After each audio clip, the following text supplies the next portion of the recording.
Every coin has two sides. Similarly modelling career में या acting career में जहां आपको ग्लैमर और पैसा और फेम दिखता है, उसी के पीछे एक दूसरी साइड भी है जो ज़्यादातर लोगों को नहीं पता।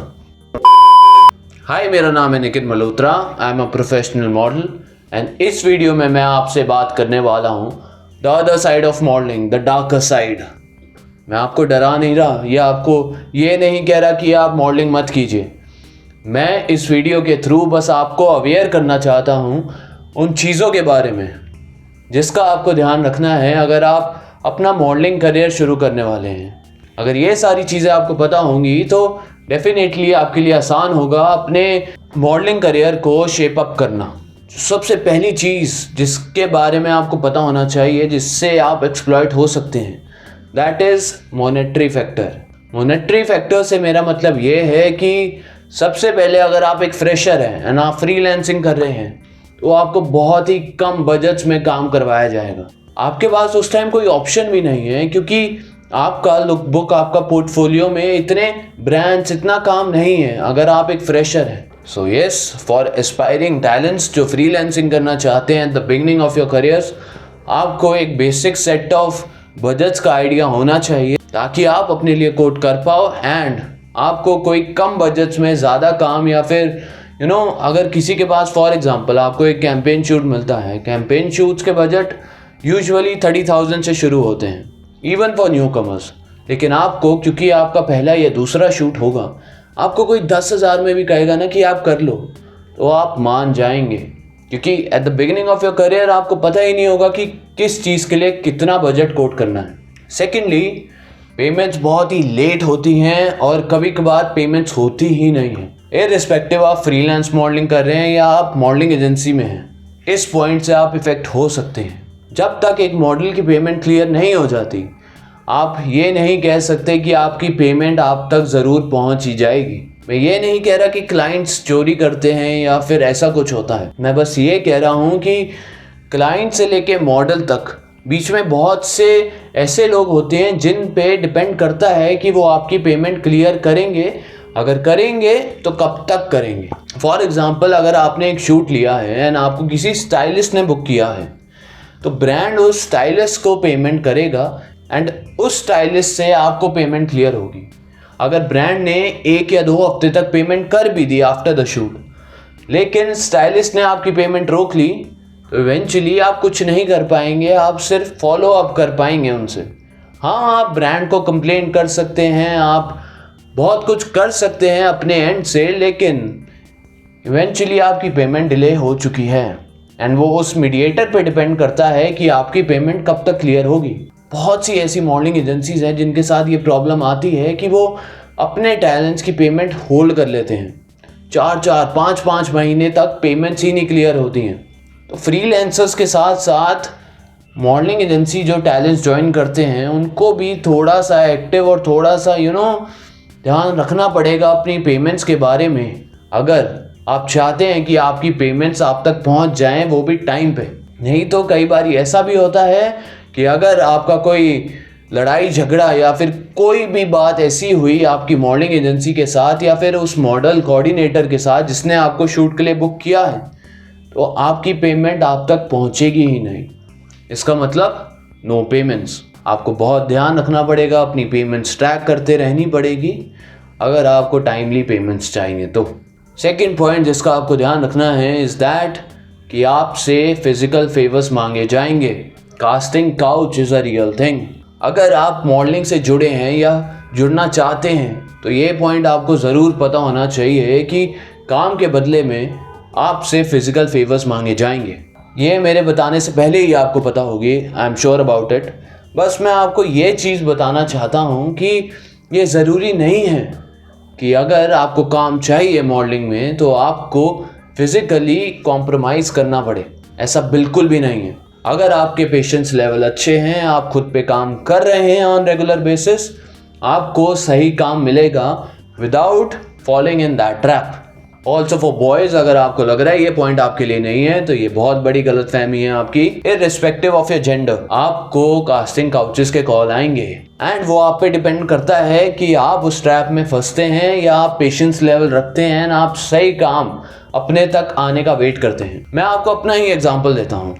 जब मैंने अपना मॉडलिंग करियर शुरू किया था तब टेस्ट शूट्स के लिए मैं डिफरेंट फोटोग्राफर्स को अप्रोच कर रहा था। उस टाइम मुझे नहीं पता था कि कौन सा फोटोग्राफर सही है और कौन सा फोटोग्राफर सही नहीं है। उस फोटोग्राफर ने मेरे को बोला कि yes I am up for a test shoot, but मैं आपके साथ एक नेकेड फोटो शूट करना चाहता हूँ, एक न्यूड फोटो शूट करना चाहता हूँ। इस चीज़ को लेकर मैं बिल्कुल भी कंफर्टेबल नहीं था, तो I directly said but in a very polite way, क्योंकि मुझे पता नहीं था वो सामने फोटोग्राफर का क्या स्ट्रक्चर है, राइट, वो किस पोजीशन में है। तो मैंने बहुत ही पोलाइटली मना किया कि no, I am not looking for such kind of shots for my profile right now. इस तरीके से आप बड़े ही पोलाइटली मना कर सकते हैं, लेकिन एट द सेम टाइम आप मना कर सकते हैं। एंड ट्रस्ट मी, जो भी अच्छे लोग हैं ना इस इंडस्ट्री में, वो आपसे ऐसी चीज़ें मांगेंगे ही नहीं। उस फोटोग्राफर ने वो चैट बाद में डिलीट कर दी अपनी तरफ से ताकि मैं किसी को भेज ना पाऊँ। तो आप खुद ही समझ सकते हैं कि ऐसे लोग हैं इंडस्ट्री में फॉर श्योर, लेकिन उनको भी पता है कि वो गलत कर रहे हैं एंड आपका काम इससे हार्म नहीं होगा। हाँ, मैं कहीं ना कहीं मानता हूँ कि अगर आप अपने आप को थोड़ा फिजिकली अवेलेबल रखेंगे ऐसे लोगों के लिए तो आपको जल्दी काम मिलेगा, लेकिन इसका बिल्कुल भी मतलब नहीं है कि आप ज़्यादा काम कर पाएंगे या फिर आप टॉप मॉडल बन जाएंगे। आप अपने मॉडलिंग करियर को, एक्टिंग करियर को एज अ मैराथन देखिए, एज अ स्प्रिंट देखना बंद कीजिए। आपको लंबे टाइम तक ये काम करना है, आपके पास पेशेंस होना चाहिए। अभी काम नहीं मिल रहा तो कुछ महीने बाद मिल जाएगा। आपको अपने आप पे काम करने का टाइम मिल रहा है। आप पॉजिटिव्स उठाइए ऐसी सिचुएशन से एंड अपने आप पे काम करते रहिए। थर्ड पॉइंट आई थिंक जो आपको पता होना चाहिए, that is there is no work for many talents. बहुत से ऐसे मॉडल्स हैं जो काम नहीं कर पा रहे हैं, जिन्हें काम नहीं आ रहा है। Number of models are increasing day by day. बहुत ज़्यादा कंपटीशन बढ़ गया है स्पेशली मॉडलिंग में। अगर आप मॉडल बनना चाहते हैं तो आप में कुछ ना कुछ ऐसा स्पेशल होना चाहिए जिससे आप स्टैंड आउट करो। आपको लोगों को हराना नहीं है या लोगों से बेहतर नहीं बनना, आपको बस अलग बनना है। अगर आप बाकियों से अलग लगोगे ना, इवेंचुअली आपके पास काम आएगा। कई मॉडल्स तो ऐसे भी हैं जिन्होंने अपना मॉडलिंग करियर छोड़ के दूसरे करियर ऑप्ट कर लिए हैं क्योंकि उनके पास काम नहीं था। नेक्स्ट चीज़ जो आपको पता होना चाहिए इज़ दैट कि मॉडलिंग करियर का स्पैन इज़ वेरी शॉर्ट।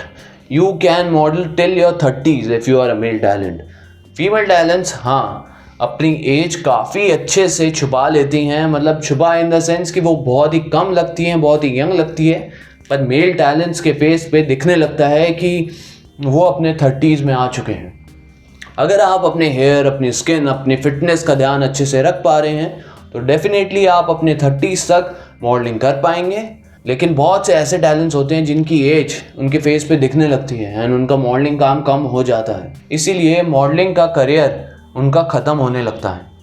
ऐसे टैलेंट्स या तो एक्टिंग की तरफ जाते हैं या फिर कोई और करियर चुन लेते हैं। तो आई वुड सजेस्ट कि आपके पास मल्टीपल सोर्सेज ऑफ इनकम होने चाहिए, क्योंकि अगर आप उस प्लेटू स्टेज तक पहुंच गए हैं जहां से आपका काम बढ़ नहीं रहा है एंड आपको पता है कि आने वाले टाइम में आपको कोई रिप्लेस कर देगा जो काम आप कर रहे हैं उसमें, तो डेफिनेटली बाकी सोर्सेज ऑफ इनकम आपके फाइनेंशियल स्टेबिलिटी बना के रखने में आपकी हेल्प करेंगे एंड इवेंचुअली आपका पीस ऑफ माइंड डिस्टर्ब नहीं होगा। Last point is that you will find no true friends. आपका कोई भी सच्चा दोस्त नहीं बनने वाला है इस करियर में। सब आपसे जुड़ेंगे अगर आप अच्छा कर रहे होंगे, चाहे वो मॉडलिंग एजेंसीज हो, ब्रांड्स हो, क्लाइंट्स हो, कोरियोग्राफर, स्टाइलिस्ट, मतलब कोई भी होगा वो आपसे तभी जुड़ेगा अगर आप अपने मॉडलिंग करियर में अच्छा कर रहे होगे। आपको कोई भी, बहुत ही कम चांसेस हैं कि आपका कोई अच्छा दोस्त बने, क्योंकि अगर आप अच्छा काम कर रहे हैं एंड सामने वाला आपसे कम काम कर रहा है तो कहीं ना कहीं वो दिमाग में चीज़ आ ही जाएगी उनके कि हाँ यार ये ज़्यादा काम कर रहा है, तो वो फ्रिक्शन आ ही जाती है चाहे आप जितने अच्छे दोस्त भी हो। तो modelling career is a very lonely career. आपको इस चीज़ के लिए प्रिपेयर रहना है कि आपके पास मॉडलिंग में ज़्यादा दोस्त नहीं बनने वाले। जो आपके पुराने दोस्त हैं, जो आपकी फैमिली है, वही आपके साथ थ्रू आउट योर जर्नी रहने वाले हैं। बहुत ही कम चांसेस हैं कि मॉडलिंग में आप अपना कोई लाइफ टाइम दोस्त ढूंढ पाएं। सो यस गाइस, ये सारे पॉइंट्स बताने के लिए ही मैंने ये वीडियो बनाया है। इस वीडियो को बनाने के पीछे मेरा कोई ऐसा मोटिव नहीं है कि आप लोगों को मैं डराऊं या फिर आप लोगों को ऐसा कर दूं कि आप मॉडलिंग ही ना करें, बिल्कुल भी नहीं। अगर आपको पॉजिटिव साइड्स पता हैं and at the same time आपको नेगेटिव साइड्स भी पता हैं, तो आपको एक अच्छा करियर पाथ सेट करने में बहुत हेल्प होगी। एंड इस वीडियो से आई गेस आपको वो सारी चीज़ें पता लग गई होंगी जिस चीज़ों को आपको ध्यान में रखना है अगर आप अपना मॉडलिंग करियर शुरू करना चाहते हैं। अगर आपको इस वीडियो का कंटेंट अच्छा लगा है तो please hit the like button guys. जाते जाते चैनल को सब्सक्राइब कर देना एंड बेल आइकन दबा देना ताकि आने वाले सारे वीडियोस का नोटिफिकेशन सबसे पहले आपको मिले। Thank you so much for watching guys, see you in the next video.